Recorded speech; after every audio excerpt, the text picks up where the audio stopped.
Siyanibingelela nonke balaleli egameni likaJesu Kristu. Kubo abazuzile ukukholwa okuyigugu ngokufana nokwethu ngokulunga kukaNkulunkulu wethu nomsindisi uJesu Kristu. Makwandiswe kini umusa nokuthula ngokumazi uNkulunkulu noJesu inkosi yethu. Izwi lenkosi uJesu Kristu leli olilalele njengamanje. Izwi lenkosi uJesu Kristu lolu hlelo olilalele. Lapho sishumayela khona, sifundise, siphinde sihlole imibhalo engcwele ngokwentando kaNkulunkulu kwindodana yakhe uJesu Kristu oyinkosi nomsindisi empilweni zethu. Sizocela balaleli ukuthi bonke abantu abalalele njengamanje ukuthi nibe namaBhayibheli enu ukuze sizofunda sonke kanye sibe nokuqonda imibhalo engcwele. Mungenalo iBhayibheli sizocela usheshise udownload iBhayibheli efonini yakho kwi-App Store. uNkulunkulu evumile ethinta inhliziyo yakho njengamanje ukuze nawe uzofunda ube nokuqonda masifunda sonke kanye njengoba umoya ongcwele esihola ukumbula uJesu Kristu oyinkosi nomsindisi empilweni zethu. Kulabo abazothi sebelalele inhliziyo zabo zihlabeke, izwi litshaleke, bakholwe, baqonde ukuthi uJesu Kristu uyinkosi nomsindisi, bafune ukubhabhadiswa egameni likaJesu Kristu ukuba bathathe imininingwane esoyishiya. Nalabo abanemibuzo mayelana neBhayibheli bengenakho ukuqonda ngenxa yemfundiso eziningi ezidukisayo engenabo ubufakazi umuntu akhule efundiswa zona, nawe uxhumane nathi imininingwane njengokuyibona ku-screen.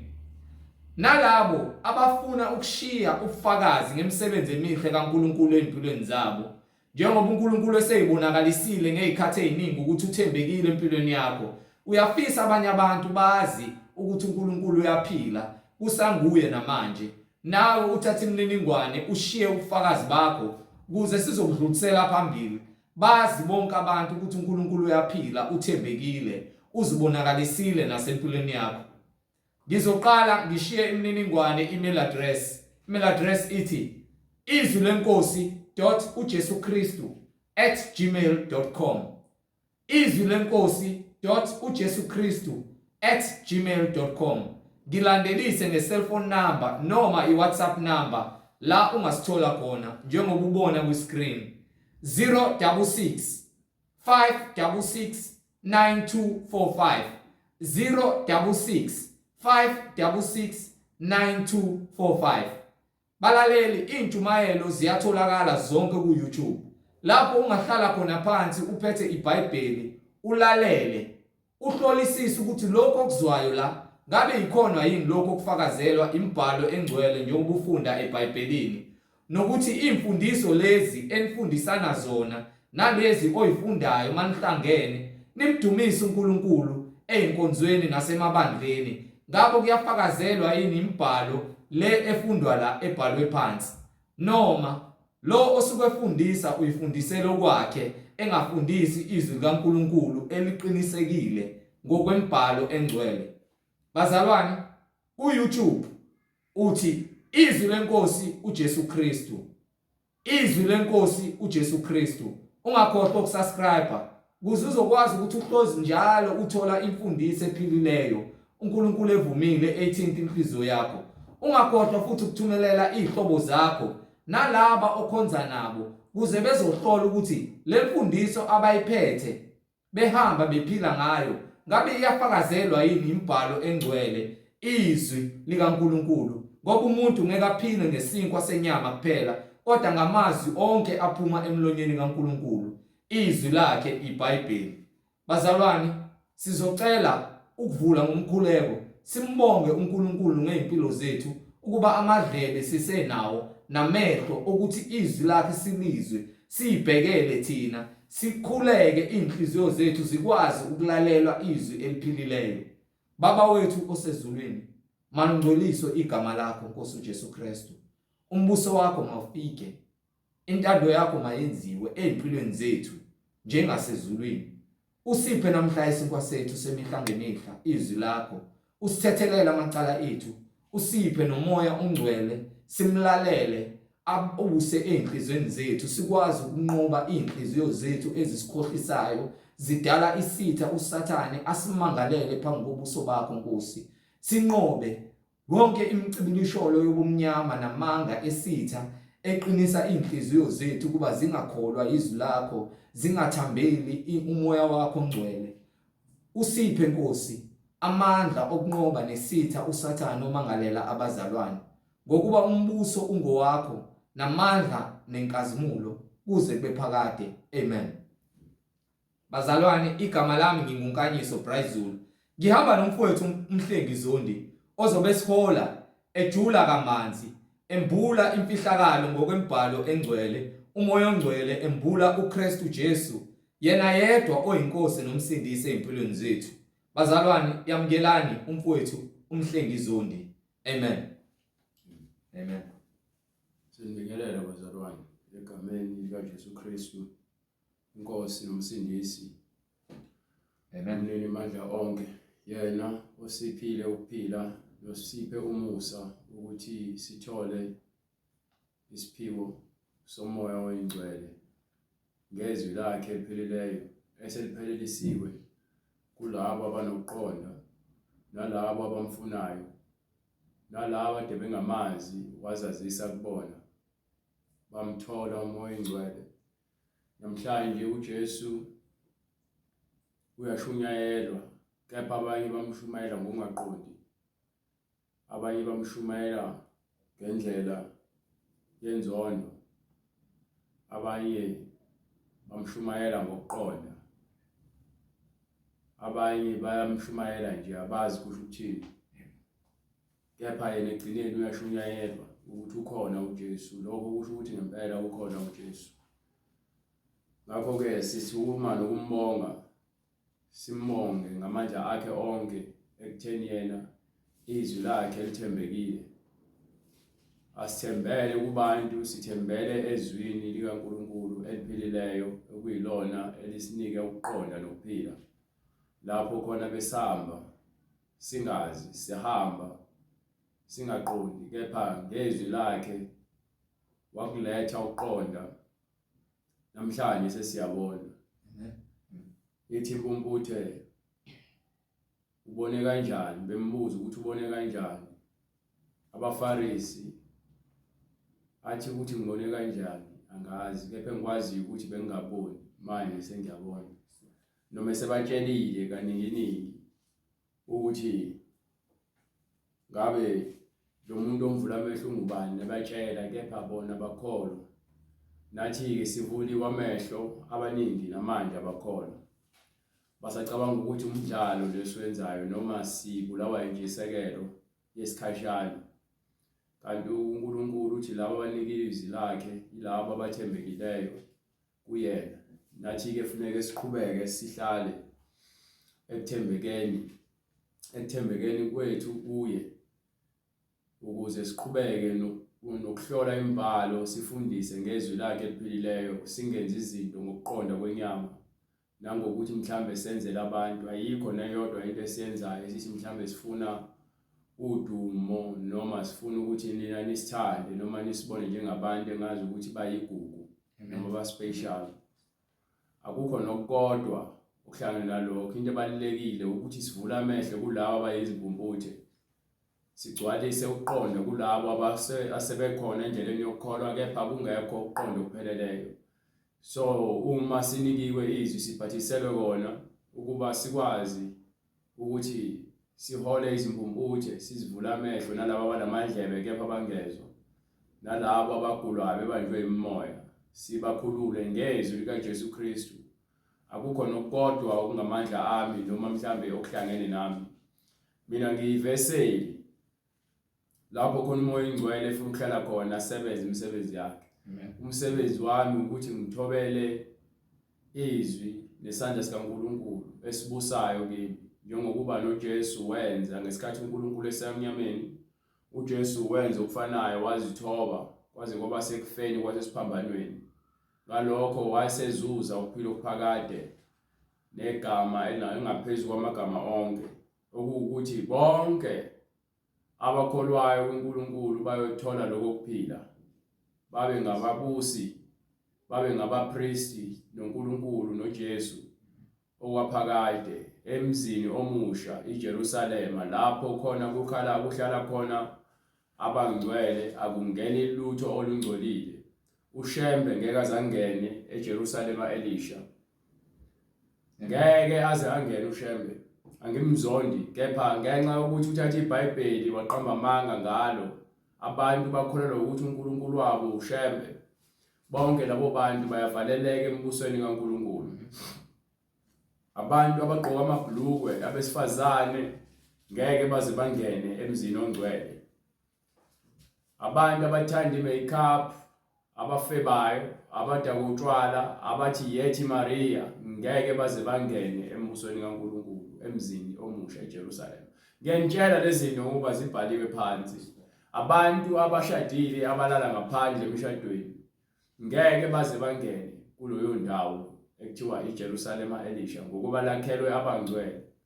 Ngakho-ke uma uNkulunkulu ethumela indodana yakhe uJesu ukuba izovula ukuqonda, wayethumele kumaJuda, kepha-ke wayazi ukuthi kuzofika isikhathi ukuthi nabezizwe afinyelele kubona ngokuba uNkulunkulu womhlaba wonke, kepha izwi lakhe waqala waliphathisa amaJuda ukuze enze isibonelo sokuthi ngaphansi kwendlu yakhe kuphilwa kanjani, kuphilwa ngezwi kuphela. Ngiphe incwadi yeDuteronomy ngiselana ngesikhathi uMoses enabo abantwana baka-Israyeli ehlanu, esebakhiphile eGibhithe, ebahola, esebatshela ukuthi mabahlale ezwini likaNkulunkulu, njengokuba uNkulunkulu ebanike izwi akabanikanga enye into. Izimiso nezinsuku zemkhosi ezazimisiwe kwakuyisikhumbuzo sokuthi-ke lezo zinsuku ezobufakazi ukuthi bayavuma ukuthi uNkulunkulu wenza isivumelwano nabo, wabenzela izibonakaliso baze bafika ehlane, njengokuba-ke ekuhambeni kwesikhathi baguqula izimiso nemikhosi kaNkulunkulu, bayenza yaba ukungcola, bangafuna ukuhamba ngendlela uNkulunkulu amise ngayo, ngenxa yokuthi vele ngaso sonke isikhathi kuzoba njalo. Uma kwakhiwa into elungileyo, kukhona abantu abazophuma endleleni bafuna ukuzakhela yabo indlela engekho emthethweni, ngenxa yokuthi-ke baholwa umoya wenkohliso. Umoya wenkohliso uwisa abaningi bezitshela ukuthi bayazi. Ngakho-ke baningi abantu abangabafundisi asebebulawe umoya wenkohliso, baphuma endleleni kaNkulunkulu, noma uNkulunkulu esesilungiselile indlela efanele esimele sihambe kuJesu. Bona basahamba ngezinkanuko nangezimfundo zabo ngenxa yokuthi abambulelwanga, bafuna ukwenza izinto ngenkani. Uma wenza izinto ngenkani, uphetha vele uphuma endleleni, wenza konke ongafaneleyo ngenxa yokuthi awusahambi ngendlela. Ngakho-ke uNkulunkulu uthi izwi lakhe kuphela ekumele silizwe. Uma senza izwi lakhe njengoba eliloke eliletha kuthina, konke akushoyo siyakuqonda ngokuba singaphansi kwesandla sakhe. So uma kufika isikhathi lapho khona enza izinguquko noma egcwalisa, siyakuzwa ngokuba yini singaphansi kwesandla sakhe. Kepha uma soqhamuka sesifuna nje ukwenza ngaphandle kokuqonda noma ukuzithoba, sizokwenza okuningi okungalungile. Ngalesikhathi sisazitshela ukuthi sisendleleni, baningi abantu abaphatha amaBhayibheli, baningi abantu abathi bayakholwa, kepha abazithobile ngaphansi kwesandla sikaNkulunkulu. Ngakho ngaleyo ndlela izwi likaNkulunkulu abalenzi, izwi likaNkulunkulu aliphili kubona. Yebo, haleluya Jesus, bathi bayakholwa, banenkani, njengoba begolozela uMose ehlane. uNkulunkulu wababhubhisa bonke ababegolozela uMose ehlane. Njengokuba-ke bafika eKhanani baqala baphuma endleleni,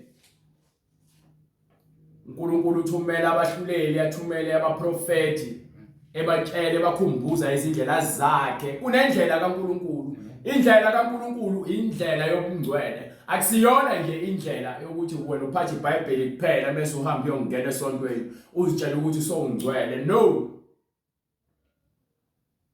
ukuhamba ngendlela kaNkulunkulu ukwenza izwi lakhe, kufanele silenze izwi lakhe noma ngabe kuthiwa kubuhlungu kangakanani, fanele silenzile lona. Siyathanda sithanda. So ke uMoses uyabakhumbuza abantwana baka-Israyeli ehlanu lapha kwincwadi yaDeuteronomy isahluko 8 from verse 1.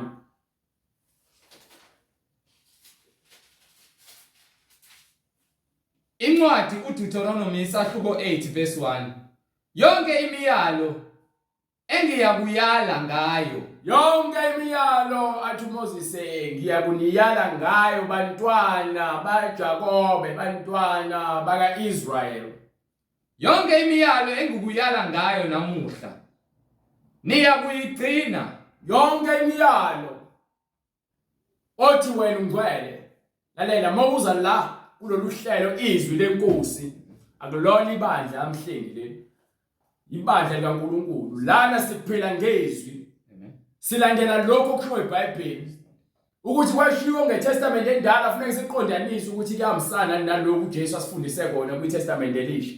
So izwi esifundisayo asifundisi izimfundiso zethu noma esicabangayo noma esikuzwayo. No, umoya engcwele lokho kwambulayo njengoba athembisa ukuthi lokho engiyakukwambula noma ngiyakhuluma abakhuluma kona. So uthi uyakufaka izwi lakhe emlomeni sikhulume ukuhlakanipha kwakhe. Ukuhlakanipha kwakhe izwi lakhe, lizwe izwi lakhe bese ulenza njengokuba ke uyaleliwe ukuthi ulizwe. Thini?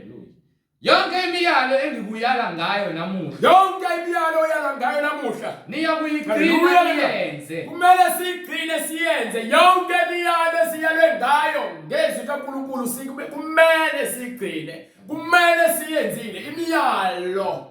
Izwi, lalela, uma uthi uyakholwa kufanele wenze izwi likaNkulunkulu liphile kwena izwi. Amen. Niyenze ukuba niphile, ukuze wena uthole ukuphila, ukuze wena uhambisane nomoya engcwele, ukuze wena umoya engcwele aphile kwena, ukuze wena uphile kumoya engcwele. Lizwe izwi lakhe, lizwe izwi lakhe, landela izwi, musukulandela abantu, musukulandela mina, izwi lami, ukuze sihambisane nawe. Sithi letha iBhayibheli lakho bese uyalivula ngesikhathi esibiza incwadi, bese ke wena uyasilandela ngezwi. Ungalandeli inyama yami, ungachazwa yimina, chazwa yizwi. Abantu babamelela abantu. Ngiyamthanda lo mfundisi ushumela kamnandi, bese lokho ethanda mina kakhulu azagcina esekhohlwa ukulandela izwi noma sengi-wrong mina ngenxa ukuthi akafuni ukubheka izwi, azithola esephambuka naye ngenxa yokuthi uthanda mina kakhulu. Yebo uthanda umakhelwane wakho yokuzithanda, kepha ukuze uthande umakhelwane wakho uqale lithi iBhayibheli othanda uNkulunkulu wakho ngakho konke onakho noyikho, ingqondo yakho, inhliziyo yakho, umoya wakho namandla akho bonke zinikele umoya engcwele. You understand? Hallelujah, Jesus. Lord Jesus. Thina umoya engcwele, yonke imiyalo engikuyala ngayo namuhla niyakuyigcina niyenze ukuba niphile. sigcine siyenze ukuze siphile, Nange ukuze sibe baningi ekholweni, ningene ukulidla izwe uJehova alifungele oyihlo. lana babebekelwe iKhanani, manje sibekelwe iJerusalema elisha. Hallelujah, Jesus. Hallelujah, hallelujah. Lana babebekelwe iKhanani ukuba bangene kona bayolidla. uNkulunkulu abakhiphe zonke izizwe ezazingaphambili kubona, kepha manje sesithenjiswe iKhanani elisha, umuzi omusha ongcwele, lapho khona kungangeni lutho ongcolile. Hallelujah. Wayikhumbula yonke indlela uJehova uNkulunkulu wakho akuholile ngayo. Khumbula yonke, kusho ukuthi kunobufakazi, ukuze ukhumbule yonke indlela umoya oyingcwele uNkulunkulu wakhe akhole ngayo, ingokuba khona ubufakazi. Kusho ukuthi bazi bonke noma bugcine bonke ubufakazi umoya oyingcwele akhole ngawo. Uyakuthatha uyaqoqa ukuthi umoya engcwele wenza isithembiso nobaba uAbraham, uNkulunkulu wasithatha wasiholela eGibhithe sahlala iminyaka u400 uNkulunkulu wafika wasikhipha sabona imisebenzi yakhe wabajezisa eGibhithe phambi kwethu waqeda wasithatha wasifika ngasolwandle olubomvu theme sifika ngakhona sesingasayibona indlela sakhala kuMose haleluya lokho kufakazi wasekhala uMose wathi uNkulunkulu ke Mose ukhalani kumina ngoba uphethe induku khomba ulwandle kuvuleke indlela amen kwavuleka indlela babona izibonakaliso zikaNkulunkulu beqa amaqanqu bejakadula njengamathole amen bewela ulwandle olubomvu becula kumnandi bafika ngaloko lwandle haleluya uNkulunkulu eqala wafika wabanika amanzi wabanika ukudla kunesizathu amen sokuthi ke abaholele olwandle olubomvu zikhona ezinye izindlela amen wabavalele khoneni amen zathi izitha zabo babe bekhala bebona ukuthi ayikho indlela kunjalo ke noma kweda usuvinjwe izinkinga so ziklinyile inkinga so wena ngathi ayikho indlela yini uNkulunkulu ufuna umbize Moses wambiza uNkulunkulu wathi ukhalelani kumina Moses amen wayivula indlela ulwandle lavuleka phaka nendawo theme selivulekile ulwandle bawela ngale bafika ehlani le khona ebenzela khona ezinye izibonakaliso bedla izinkwa noma ukudla kwezingilosi amen amen into abadala ukuthi abanethe ehlani uNkulunkulu ufuna ukubakhombisa amandla akhe ukuze bamsabe uNkulunkulu umsaba ukuthi konke ayokutshela kona uyakwenza angithi namabhokolo ezanjalo ufuna ukuthi ulisabe ibhokolo uNkulunkulu ke uyibhokolo engaphezulu amabhokolo ngokuba yena egcineni amen uzoprovela ukuthi uNkulunkulu haleluya sikagoloza manje silwela amadlozi Lord Jesus silwele ukugembula silwele ushembe silwele ama Roman Catholic Church ulwele igama lebandla lakho linge ibhokolo elizokwazi ukuthi igobe yonke into lapha lithi khona wonke abantu bayakuthotshiswa kuphakame uNkulunkulu kuphela ukuba yini uyena kuphela ohlezi isihlalo sobukhosi asikho esinye isihlalo sobukhosi esingaphezulu kwesakhe so uma esenzela imisebenzi le njengoba egcwalisa ubufakazi lobufakazi ugcwalisela ukuthi thina sibe nabo njengoba kubhaliwe phansi wathi uMose akabhale phansi so bese kubhaliwe ubufakazi kanjalo noJoshua wathi akafunda aphile ngayo lemithetho ebhalwe uMose angahlukani nayo ubusuku nemini njengoba ke ibhaliwe phansi imiyalelo lencwadi kumele siphile ngayo ubusuku nemini singaphumi kuyona lokho sikubekelwe ukuba sibe nobufakazi ukuthi lo moya oyingcwele simkhonzayo umnini amandla onke usomdala wezinsuku uyaphila ekugcineni uyena uzoba lesandla esiphakemeyo ngalesikhathi bonke abantu sebephelele ushatini uzophela usaphila kamnandi manje ubhema ugwayi amen Thomas hlomeza umzimba unikiwe ushatini uzophela phila kamnandi manje udayisa ngomzimba uyafeba uyantshontsha ushatini uzophela ngokuba yini awunalo izwi awunabo ubufakazi kuthiwa banqoba ngobufakazi nangegazi lewundlu yabona ke manje isona sikhathi lapho kufuneka kuhlukaniswe khona inhloko nesixhanti ukuze izocaca ukuthi ubani ngempela okholwa ngokweqiniso olandela izwi ngobufakazi esimnikiweyo ubufakazi esimnikiweyo sibunikelwe nobufakazi ukuthi sazi izindlela zikaNkulunkulu amen Lord Jesus Joshua 1:8 fundisha lencwadi yomthetho mayingasuki emlonyeni wakho lencwadi le yomthetho mayingasuki emlonyeni wakho kepha wozindla ngayo ubusuku nemini ukuba uqaphele ukwenza njengakho konke ukuze uqaphele ukuthi uhlale wenza njengokuba kubhaliwe kuyona kubhala yonke imisebenzi kaNkulunkulu nendlela abantu abakholwayo kumele bahambe ngayo maningi amabandla kepha bahambe ngendlela kaNkulunkulu abanye baphathi izidwangu kanje bathandaze einsikeni Lord Jesus abanye bashaya imlozi mebethandaza uNkulunkulu ayikhuza indaba abaluzi Lord Jesus ngokuba lapho uhlahlamelisa indlela yakho uphumelele kahle uyobe sowuphumelela kahle ngenxa yokuthi wena uhlezi engcweleni nasekhambeni ngokweqiniso, uhleli emfundisweni kaNkulunkulu. Ingakho izwi kuthiwa sophila ngalo sizindle. Lalela, nizindla ngokuthi intombi yakhe iyakufebela, kanti vele niyafeba nobabili. Uzindla ngaloyo nto uzufuna ukuzibulala. Uzindla ngokuthi ke uzolala udleni ngokuba yini awunathemba, awukholwa, alikho izwi kaNkulunkulu. Uzindla ngokuthi abantu bazothini ngale ndlela obukeka ngayo ngokuba ke awunakukholwa. Uzindla ngokuthi ke uzontshontshela abantu ngokuba yini awunakukholwa. Niyazindla ukuthi ke nizolala ngokuba ninakukholwa. Nizindla ngakho konke ungalungi. Zindla ukuthi uzolala nomuphi umfazi womuntu imali. Uzindla ukuthi uzoyenza kanjani imali. Uzocabanga ukuthi ke ubulala ingane yakho ngoba ufuna ukuthwala. Niyazindla, imizindlo yenu yimbi ngokuba yini ithemba lenu alikho kuJehova.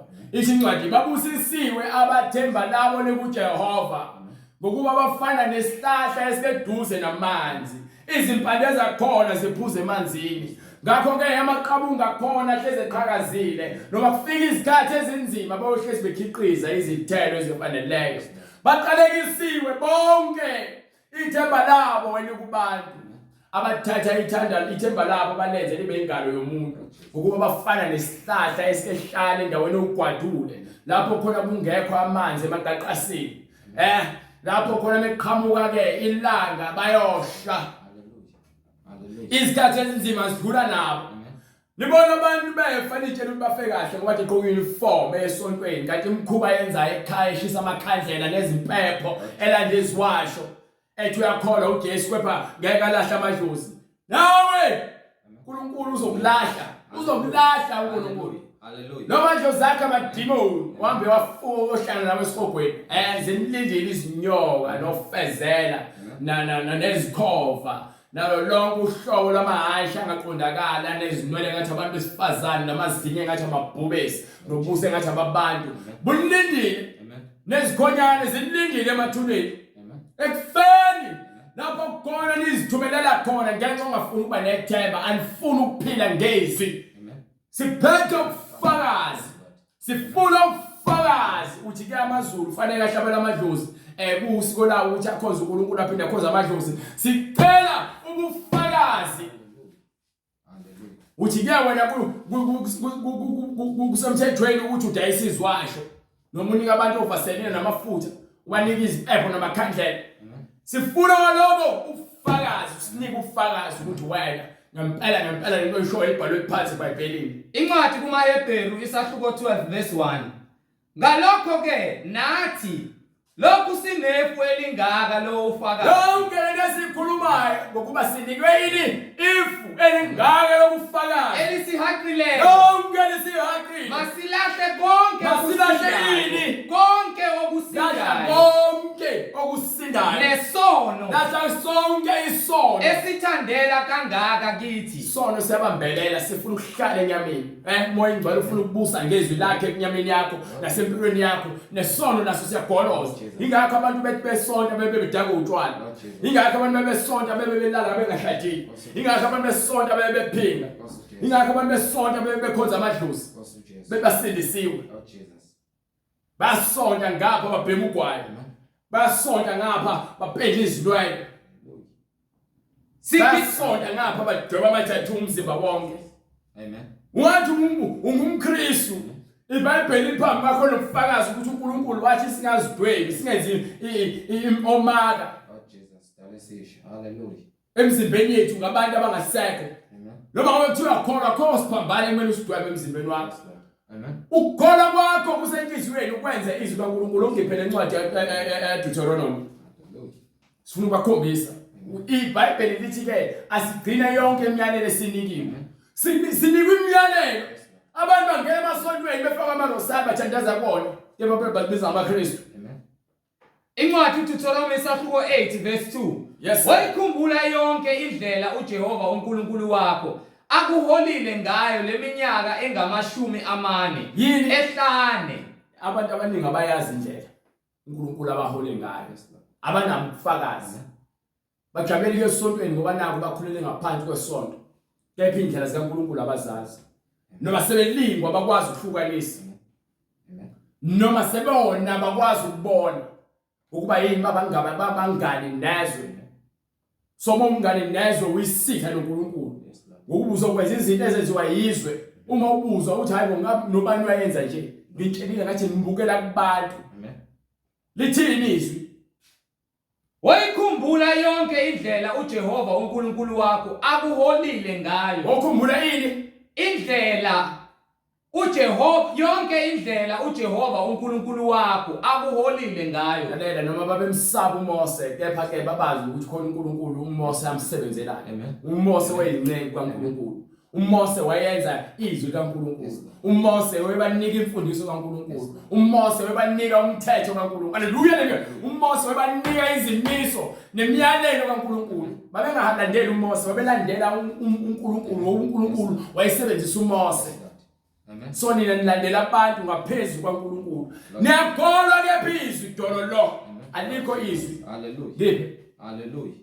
Wayikhumbula yonke indlela uJehova uNkulunkulu wakho akuholile ngayo. Leminyaka engama45 yes sir ukuba akuthobise. ukuze enze njani Akuthobise. indaba lalela siyanitshela sithi uma uzokholwa kuJesu awusezi ngentando yakho Amen. ngokuba bonke abakuKristu Jesu akusekho kulahlwa Yes, Lord. Amen. kepha manje bona sebengabakhethiweyo njengoba bekhethiweyo sebephilela izwi Amen. izwi sekuyilona elibaholayo ingakho lithi ke bonke abaholwa umoya oyingcwele bangabantwana Hallelujah. uma umntwana kusho ukuthi ke umzali wakho lokho akukela khona uyakwenza so uma ungumntwana kaNkulunkulu lalela izwi kabani likaShebe noma likaNkulunkulu Lord Jesus. bani izwi olalelayo ngoba phela uNkulunkulu munye akaze asibize ngoShebe eBhayibhelini yabo uma Shebe uphatha iBhayibheli lesiphathayo kepha ke uNkulunkulu akasibizi ngoShebe phakathi Yes, Lord Jesus. Hallelujah. uNkulunkulu akaze asitshele ukuthi sithandaze kuMaria nina abantu abasonto emaromini No. Also Jesus.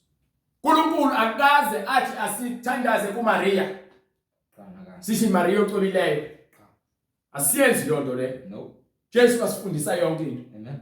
ngiphe Akuvivinye. so sibekiwe nathi ehlanu njengoba labo babesehlanu nathi sibekiwe ehlanu izwi sisanikiwe Amen. izwi sinikiwe ukuba ke sivivinywe siyavivinya siyalolongwa Azi okusenhlizweni yakho. ukuze uNkulunkulu ngezwi lakhe asihlole azi lokhu okusenhlizweni zethu Uma ubuya kugcina imiyalo yakhe ngokuba ke noma cha. ukuze wena ungene Amen. emzini Yes, Lord. omusha eJerusalem Amen.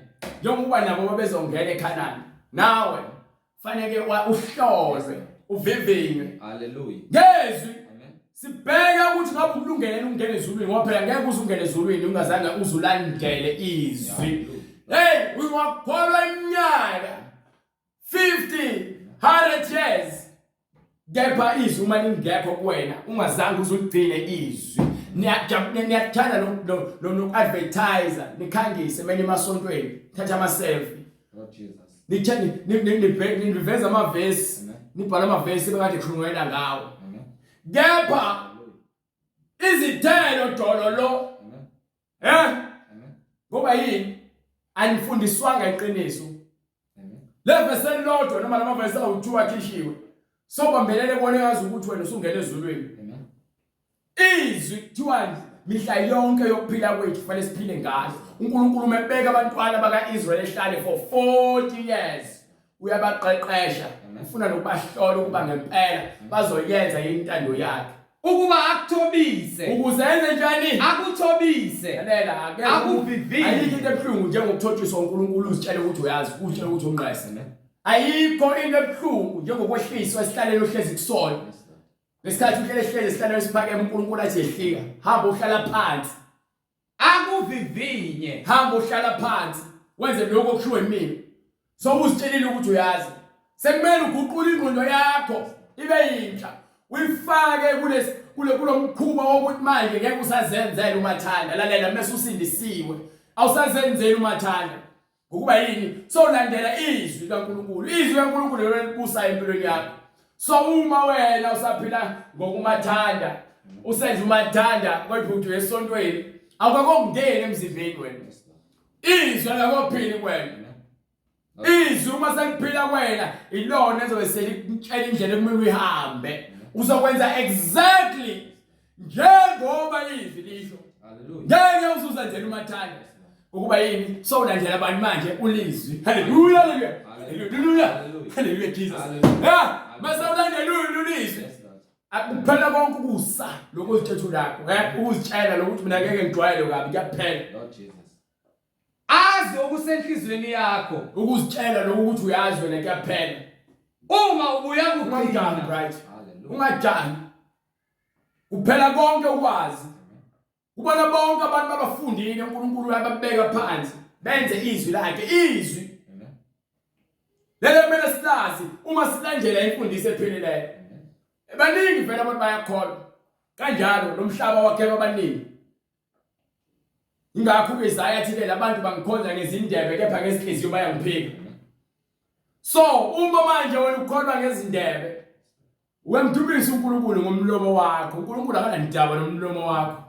Ngisho ngombe bevula ucule umemeze njengevuvuzela. Amen. Kepha wenhliziyo yakho yonakele. Nembeza wakho wonakele. Amen. Ingqondo yakho yonakele. Imisebenzi yakho yonakele. Uyisinengiso ayinamsebenzi uNkulunkulu. Ngokuba yini? Ukukholwa nokuqonda izinto zikaNkulunkulu ngendlela engafanele. Amen. Khonza ngendlela engafanele. Qonda indlela kaNkulunkulu ngendlela engafanele. Nali iBhayibheli sithi livule manje sibheke imibhalo. Kuwena lokho kunzima ngokuba yabona umuntu olazi iBhayibheli kodwa ufuna ukuphila esonweni, ukalivula iBhayibheli ngalesindi. Yamele livula manje alivale iBhayibheli ngoba yini manje? Lento phakathi yemsinga akafuni ukuyibona ngoba lisibuko, umuntu ebheka, andivula avula amehlo mina angavala no angakobi ready. Ukhuluma nomuntu ukhuluma ngoNkulunkulu athi I know angakobi ready. Phela mina bengithi uNkulunkulu uyakhonzwa nje, uyabona nje. No, hallelujah, hallelujah. uNkulunkulu masekhonzwa uyahliya konke. Ingakho uJesu Kristu athi ke uma umuntu afuna ukuza emva kwami makazidele athathe isiphambano sakhe angilandele. Hallelujah. Yini awusaziphileli wena, hallelujah. Indaba ezikhulungu lezo ukuthi ke so uma uza kuNkulunkulu usisi uzokhumula amabhulu, hallelujah. Ukhumula iwidi sisi ayishiye phansi lonke indaba zokubheka ubuso lokuna abashiye uzoyiyeka yonke lonto le ngokuba yini manje useyazidela ukuthi yonke lento enomsebenzi iyize leze. Ubhuti meseza uNkulunkulu oshiya ibhluku elitebhisiwe ayeke uskini jean ayeke ugqoka ubukhazikhazi awusagqokela ukubukiswa manje. So ugqokela manje ukuthi nje ufihla umzimba wakho, ufihla ihlazo lakho. Awusafuni manje izinto ezingaphezulu kwakho. Uthatha lokho okulingene wena nalokho okunikiwe uyaniliswa ikona. Ungabi nenhliziyo engaphandle nomona nomhapolo. Ngokuba yini manje? Sawuphila ngezwi, sawuzidelile wena. Bonke lokho kuyizimfundo zakho. Hallelujah, hallelujah. Hallelujah Jesus. Show phansi. Ngoba yini manje sekuphila uJesu wena. Hallelujah Jesus. uJesu uyathobisa. uNkulunkulu ungumthobisi. Hallelujah. Hallelujah Jesus. uNkulunkulu ungumthobisi. Uhlala phansi abanamehlo azikhuphulayo. Amen. Asuse izinkophe kosisi. Ayeke akhipha amanga kubafundisi. Hallelujah. You understand? Amen. Go ahead. Hallelujah. akuvivinye azi okusenhlizweni yakho. Akuvivinye angitheke ndaba kuyavivinywa. Wena uJesu bala sikholwa kumnandi nje yonke into. Siyavivinywa. Amen. Siyalolongwa. Siyaqeqeshwa ukuba silungele ukuphila okuphakade ngokuba ayikho inhliziyo engcolile ezongena ezulwini. Uma unomuntu omzondayo ngeke uzungene ezulwini. Uma unenhliziyo engacoleli ngeke uzungene ezulwini. Angikathanda noma ngabe sebeboneka ngakhe. Uthi uPeter mebuza kuJesu athi ke Nkosi uma umfowethu engona fanele ngimxolele kangaki? Kawu7 uthi uJesu cha. Base uzomxolela kawu7 amashumi ayisikhombisa ephinda phinde kawu7. Hallelujah. So uyafuna ukuxolela inhliziyo yakho ukuze ibe msulwa. Amen. Uma kuwukuthi umuntu onomona uyaqala uyaphala. Amen. Ukuba yini manje uthi uJesu mina ke ngifuna umusa. Amen. Hayi imhlatshelo. Amen. Imhlatshelo yena ayinamsebenzi uma kuwukuthi ke inhliziyo zenu zilikhuni. Thambisa inhliziyo yakho. Amen. Ibe mnene efane neyakho. Fane nenhliziyo kaJesu uthi uJesu ke lapha kwincwadi yaMatheyu sahluko 11:28 mekhuluma ngakho sibizela khona ukuthi lesilahle yonke imithwalo uma uyakhona usheshe Matheyu 11:28 Zanini kimi nina nonke elikhatheleyo. Zanini kimi nina nonke yabona bese ukhathele usuke sokwenze konke kwasemhlabeni. Wabona ukuthi akunanzuzo. Wabona ukuthi yonke lento oyifundiswa omkhulu bakho nokhokho bakho nogogo wakho noma wakho nosisi bakho noma nezihlobo zakho ayinamsebenzi. Amen. Zanini kimi nina nonke elikhatheleyo Lapho khona nelisindwayo. uthatha khona isinqumo sokuthi uze kuJesu ngokuba yonke lento abakwenzisayo zona bayakufukuzisa zikwenza wena usindele bese ukhathele ukulandela abafundisi bamanga nokungena esontweni lamanga. Uyaqala manje ufuna uJesu ngokuba uJesu ufuna abantu abazakutshela ngokomoya nangokweqiniso. Mina ngiza kuniphumuza. Yena ungumphumuzi. Bekani ijoka lami phezu kwenu. Kumele sithathe ijoka likaKristu. Nifunde kimi. Bese senza njani? Nifunde kimi. Sithathe ijoka likaKristu bese siyafunda kuyena. Ngokuba ngimnene. Ngokuba yena unjani? Ngimnene. Themina ke muza kuJesu fanele ube nenhliziyo emnene ethobekile ngokuba yena umnene. Uma uthobekile yena emnene nawe fanele ufane naye. Uma ufuna ukufana noJesu ngeke ufane noJesu ngomlomo. Fana noJesu ngenhliziyo. Ngithobile ngenhliziyo. Uthobe ngani? Ngenhliziyo. Uma uza kuJesu kufanele inhliziyo yakhe iguquke nengqondo yakhe ishintshe. Amen. Awusafana neso. Awusafani nomakhelwane wakho awusahlali manje nihlebe nidaka utshwala niphuze nilalane ngaphandle komshado nintshontshe nikhomba abantu nenze zonke izinto ezokungcola usathakathe futhi manje. Yes, Lord. Ngoba usuza kuJesu uJesu umnene uthobile ngenhliziyo inhliziyo yomona iyasuswa. Amen. Amen. Khona imphefumulo yenu iyakufumana imphumuzo. Ukuze imphefumulo yethu lalela umnandi ukufuna uJesu ngokuqonda. Ngokuba ngaso sonke isikhathi uma ufunda uNkulunkulu uyambona esindisa noma ephulukisa abantwana bakhe banika ukuthula. Amen. Into uNkulunkulu asifunela yona ufunela ukuthi sibe nokuthula. Siphilisane ngokuthula. Amen. Sihlale ngokuthula. Sithandane ngokuthula. Sibekezelelane. Amen. uNkulunkulu yena ayifunayo le. Ungathi umuntu kancane wena usuyacikeka soyancapha. Lord Jesus. Ungathi umuntu uyaphuma wena usuyamhleba. Amen. Ungathi umuntu uyahamba wena uyemplanela ukuthi uzomzuza kanjani ukuze umbulale. Uyahala inhliziyo yakhe ngaphandle ifisa izinto imoya leyo kaSathane. Sathane ufuna ukubopha ngayo abantu leyo moya leyo ukuze ke bagcine beyiziboshwa zokungalungi. Kepha ngezi nangofakazi ekuthiwa ke khumbula ukuthi ke uNkulunkulu ukhambise ngayiphi indlela ukuze akulethe kule ndawo afuna ube kuyona. Khumbula ubufakazi. Mawuzazi ukuthi wena ubuhlupheka ungenabani kepha wathola uJesu wanakho konke. Amen. Amen. Uma uzazi ukuthi wena ubufeba ungalazi ubulala ngokuthula kepha wathola uJesu Hallelujah. wathola ukuthula. Amen. Uma wena ubuzazi ukuthi wena ubuyinkabi ubudubula abantu ungakwazi ukungachithe igazi kepha wathola uJesu walahla phansi isibhamu wathatha ukuthula. Hallelujah, hallelujah. Ukuthi wena ubuzazi ukuthi ubungumhlebi engavumi ukuthi abantu bangaqhathwa ukhona wena ngokuba yini umhlebi futhi ubaba wakho uSathane. Kepha namhlanje uJesu wakufika wakuphuca uSathane wakunika ukuthula wakuthatha ukuthula wakhumbula indlela yokuthi wena ubusemaketshangweni obumnyama ungayazi indlela yokuphila. Yes, Lord. Hallelujah. Wafika uJesu waletha ukuthula nokukhanya. Amen. Amen.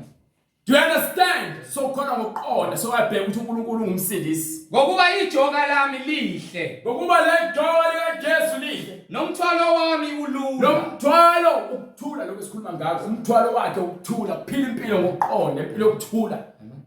Ngesikhathi beloko bethi asambeni sophuza utshwala, asambeni siyobheka izingane, asambeni sokwenza ukuthi uthi no, ngibusy. Awena nale Bible lapho usu serious ngale ndlela yebo. Angithi iBhayibheli phela yona indlela yokuphila sizwa ngayo uNkulunkulu ukuthi utheni. Manje bengilalela nina ningiholele ekufeni. iBhayibheli lingiholele ekuphileni. Linginika ukuthula. Nina ningilethela ukufa. Usathana usebenzisa nini ukuze kuwe mina? Amen. So manje usunoqonda yonke into oyenzayo. Indlela zikaNkulunkulu uyazazi ngakho ke kufanele uhlale neBhayibheli ulifunde ngokuqonda nabantu abaqondayo. Ungagijimeli izinto ezingaphezulu kwakho. Hlala kuloko okuningiwe, funda kuqala ama-basic. Ufunde ukuze wakhiwe. Uzothi bese ukhulula uNkulunkulu uzozambula konke kumele ukwazi. Musa ukufuna izinto ezingaphezulu kwakho.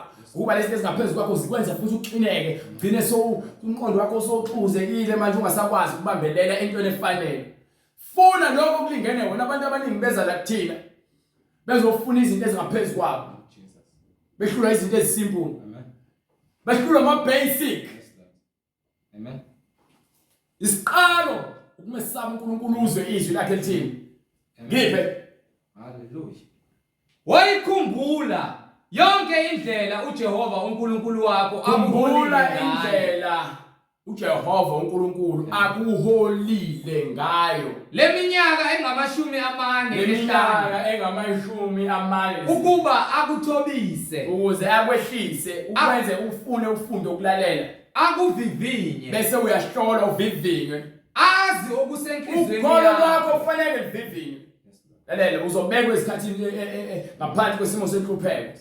Uhlole ukholo lwakho. Abanye abaningi bayadela ukholo lwabo bambe bofuna izindlela ezisheshayo ukuze baphume enhluphekeni kanti bebehlolwa ukholo lwabo. AnginoJobe wahlolwa ukholo lwakhe. Kanjalo noJosepha wahlolwa ukholo lwakhe.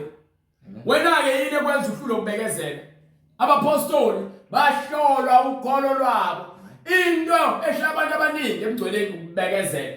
Umuntu waxakeka kancane usebone ngazi ukuthi usewonakele. Selahla ithemba. Akasamfuni uJesu manje usefuna izangoma, usefuna izinyanga, usefuna abaprofeti bamanga bazomnika iziwasho.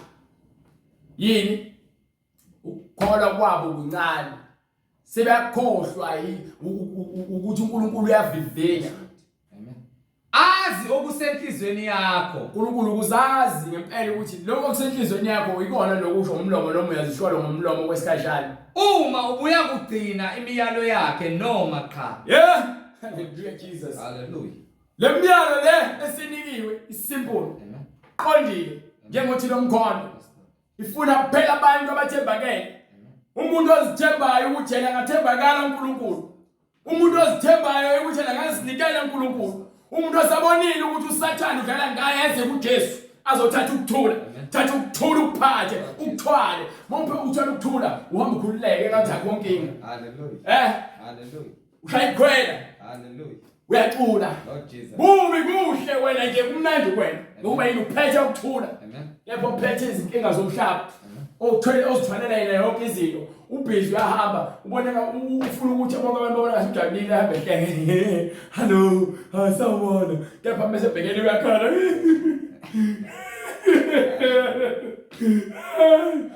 Yini akukho ukuthula. Ningabazenzisa. Ngiyabafundisa. Omama basemakhwayeni, omama basesontweni, abafana esontweni. Amen. Niyazimpintsha lezo, nifuna ukufana lezo. uNkulunkulu uyamphika. Hallelujah. Ngemsebenzi yenu. Kepha nithi ngiyakholwa. Hayi nami umKristu kodwa indlela okholwa ngayo is too much. Too much vele kunaba abangabazenzisi. Ndaphuma ulazi izwi laNkulunkulu zonke ukuthi hayi ndoda lo iyamthanda uNkulunkulu. Uze uthi hayi mfowethu ngiyayibonga indlela oshonda ngayo uNkulunkulu. Amen. Umbonge uNkulunkulu uNkulunkulu uthembakele. Amen. Hayi lento leyo ukuthi nina nithi ngamaKristu niyahlekana nodwa. Ukubula lokho. Amen. uSathane uyakhombisa ukuthi ke uyasebenzisa abanye benu. Amen. Amen. Khona umuntu angagqokile esontweni nibhizi nyama nihleba ngani ithi afa angagqoki ibandla lona yazi asazi indaba angagqoki. Lord Jesus. Uhleze egqoka impahla eyodwa. Awu kini unezingubo eziningi. Kepha esontweni ubhizi uhleba ngabanye abantu. Amen. Kepha uthi uyamthanda uJesu, uthi ufana noJesu, uthi uyingane kaJesu. Yes, Lord. Hallelujah. Anjalo lo hleze zamula yini abadla inkubo. Yini abanakho ukudla. Esikhundleni sokuthi uhambe uyombiza uthi ongivakashele phela mfowethu. Amen. Sizohlephula isinkwa. Yes, Lord. Fike nidle kube idili ikhohlwe phinde umphathise futhi ahambe edlile. Yes, Lord. jabulela ukuhleba ngomunye umuntu sizakala ngosizi lomunye umuntu hayi mina ngiyakholwa unikela kakhulu futhi esontweni Lord Jesus. kepha uhlule ukusiza umuntu Amen. oseduze kwakho Amen.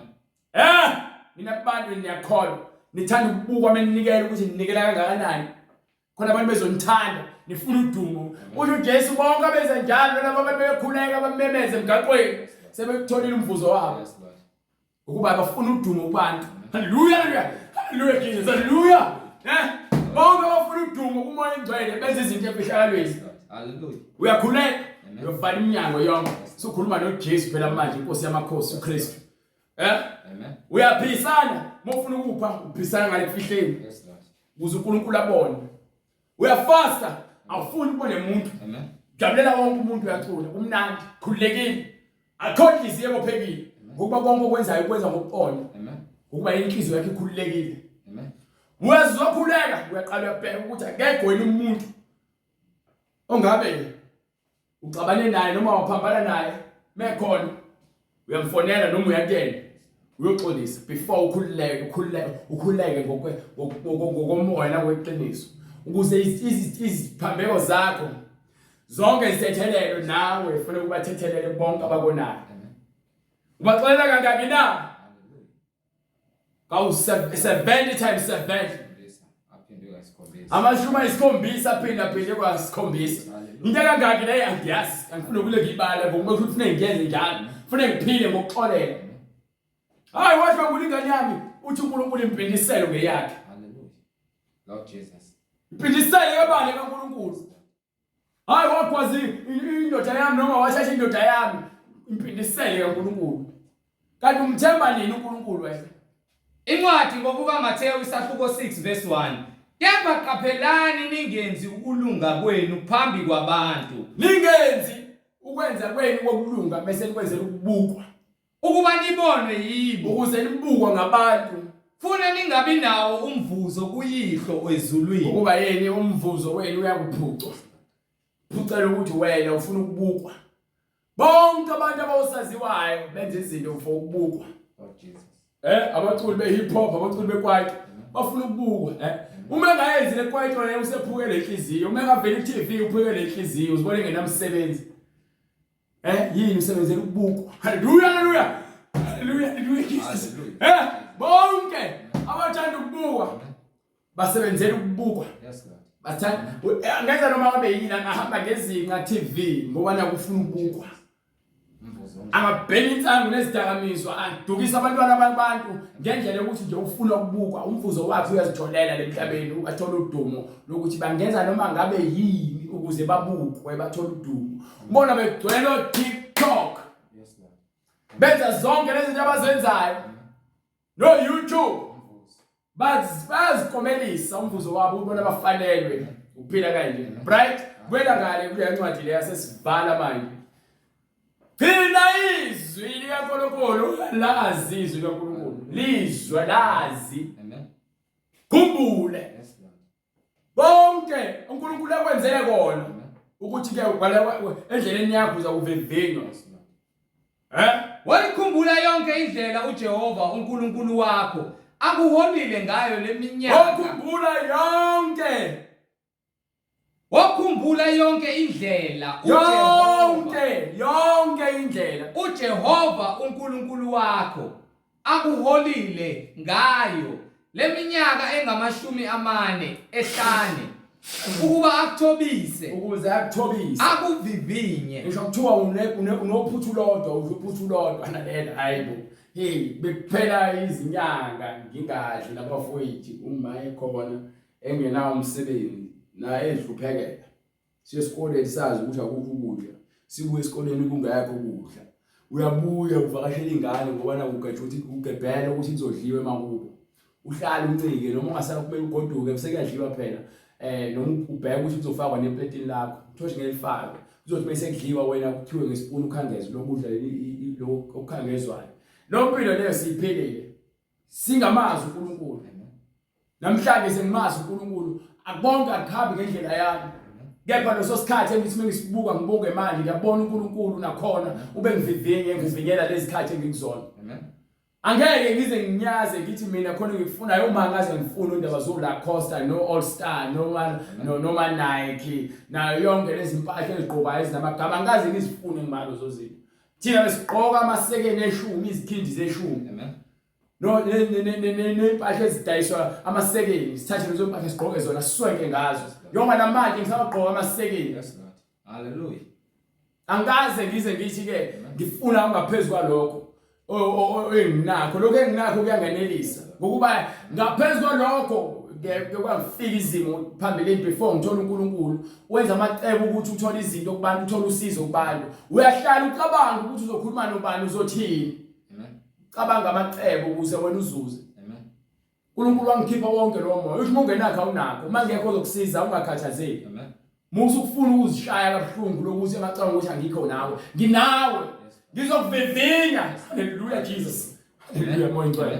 Ngizokuvivinya ukuba ngifuna ukubona ukuzothembeka nezwi lami ngizokuphathisa izwi lami ngiliphethe izwi kaNkulunkulu. Azi okusenhlizweni yakho. uNkulunkulu uyayazi inhliziyo yami. Uma angizwani nento ebheke eceleni ukuba yini ngiphilile ngendlela ebheke eceleni bengibe ngihonele kufeni indlela ebheke eceleni. Amen. Yepha uNkulunkulu wafika. Amen. Wafika ngifo ubevelazi ukuthi khona into ekhona kumina. Uyena owazi inhliziyo yomuntu. Uyavivinya uyahlola inhliziyo yomuntu ngokuba uqomelisa umuntu ngemisebenzi yakhe. Lord Jesus. Ezwe ndawo. Amen.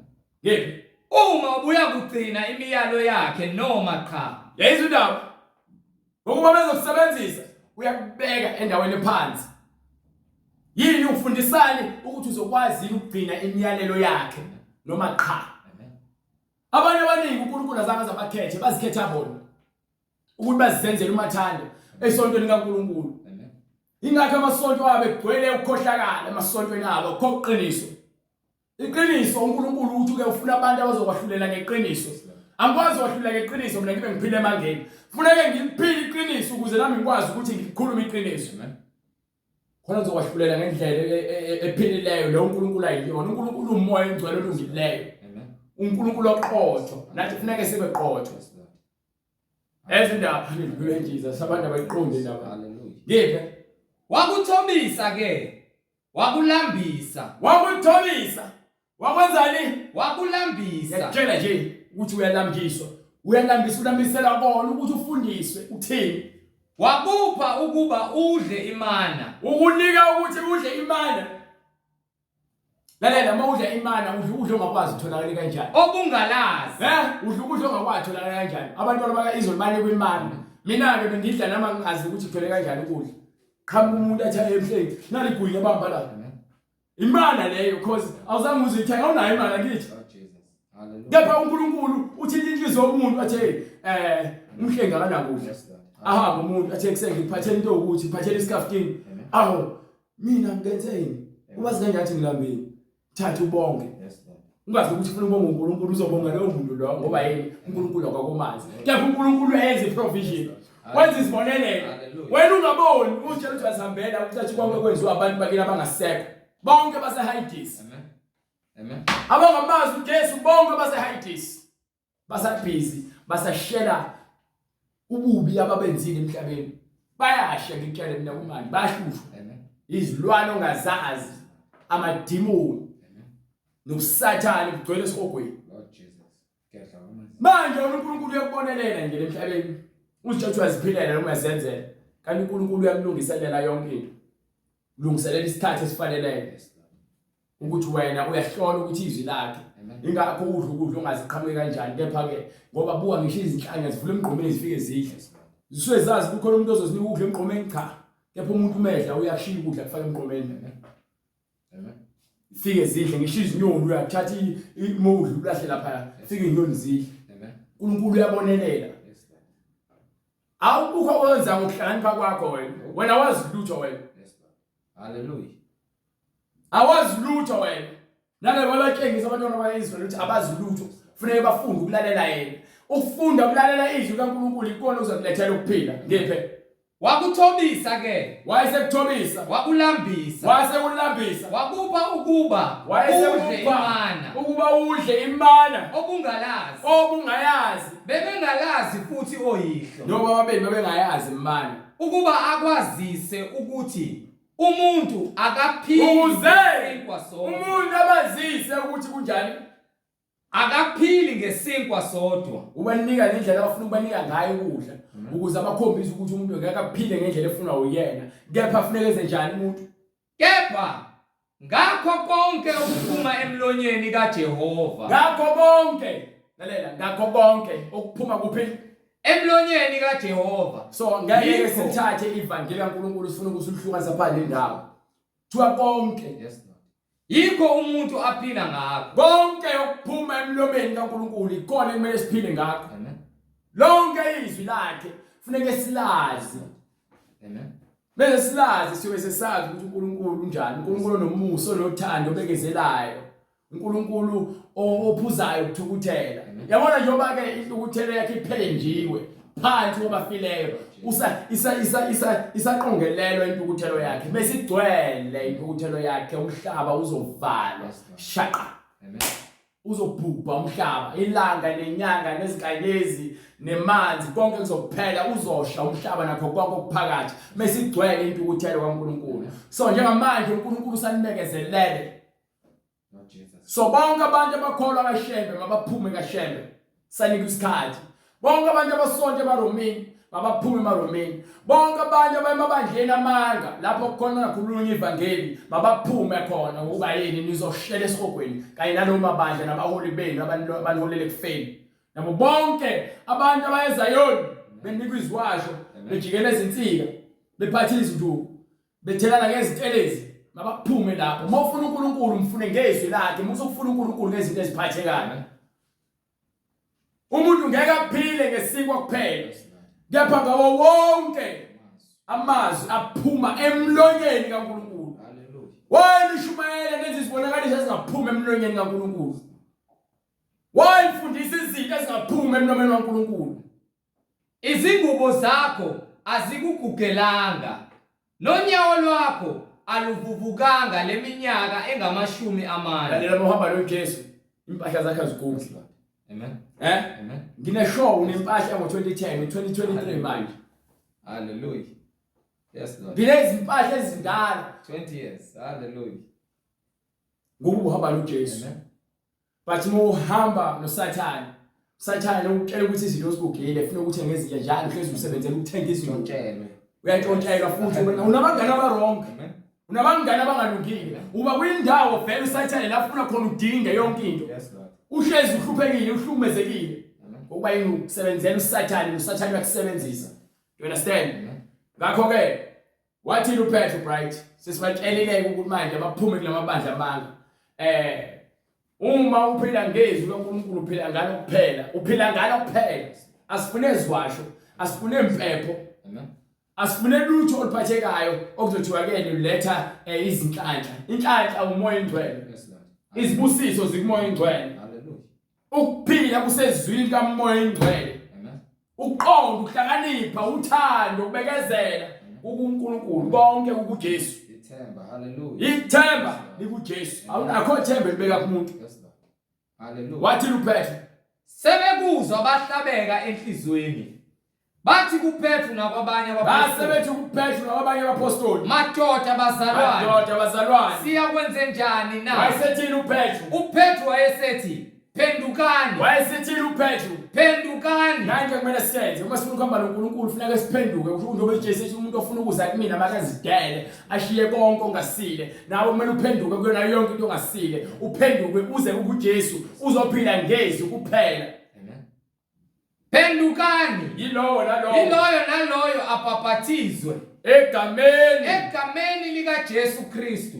kukho Kuthethelela kwezono zethu. ukuze sithethelelwe izono kufanele siphenduke bese siyabhaphathiswa egameni likaJesu Kristu bese siyathethelelwa izono zethu ngokuba ngeke sisaphinde siyozenza Khona niyakwamukeliswa siyobe sesamkeliswa sesinikwa isiphiwo sikamoya oyingcwele. isiphiwo wahamba wakuSathane mahala namanje uzobuyiswa mahala kuSathane ngeke uzobuzwe imali akufunakala emhlatshelo yakho imhlabelo yagcina ngesikhathi sikaMose manje simokuthi udukile ubuyiswa ngezwi uzovuma izono zakho ngenhliziyo inhliziyo yakho ivuma izono bese emva kwalokho uyathethelelwa izono zakho bese emva kwalokho uyanikwa isiphiwo sikamoya oyingcwele ngokuba isithembiso ngeseno nesabantwana benu esabo bonke inkosi uNkulunkulu wethu eyakubabiza wafakaza nangamanye amazwi amaningi wabayala wathi sisindiseni kulesi sizukulwane esikhohlakeleyo. Uthi-ke bese ufuna ukusindisa sobona ukuthi ngempela wonakele uNkulunkulu esekuvezele konke ngoba nange iBhayibheli lakho liphambi kwakho uyobe sowuthatha-ke imininingwane lo oyibonayo ku-screen, i-email address nenamba. Uma unobufakazi uyokwenza njalo futhi. Uma unemibuzo mayelana neBhayibheli uyokwenza njalo futhi, usebenzisa inamba ne-email address. Bese uyasithinta-ke bese senza indlela yokuthi sixhumane nawe.